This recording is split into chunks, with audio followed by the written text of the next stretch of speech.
Football superstar Hamza চৌধুরীর হাতে bat, হাঁকাচ্ছেন একের পর এক ছক্কা। তাহলে কি ক্রিকেটের দুর্দিনে ব্যাট হাতে তুলে নিচ্ছেন এই defensive midfielder? English club Leicester সিটির হয়ে খেলা হামজাকে সম্প্রতি দেখা গেছে ইংলিশ চ্যাম্পিয়নশিপে কুইন্স পার্ক রেঞ্জার্সের বিপক্ষে ম্যাচের আগে দলের অনুশীলনে ব্যাট বল হাতে মেতে উঠতে।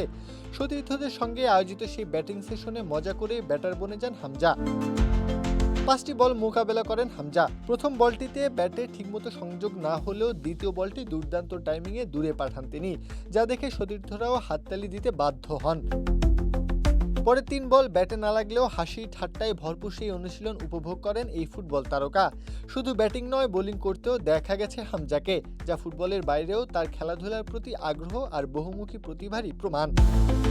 এরই মধ্যে জাতীয় দলের জার্সিতে নিজের গুরুত্ব প্রমাণ করেছেন হামজা চৌধুরী। চলতি বছরের মার্চে এএফসি এশিয়ান কাপ বাছাই পর্বে ভারতের বিপক্ষে ম্যাচ দিয়ে বাংলাদেশের হয়ে অভিষেক হয় তার। আমরাই নাম্বার ওয়ান। নাম্বার ওয়ান হচ্ছে মেরিল পেট্রোলিয়াম জেলি।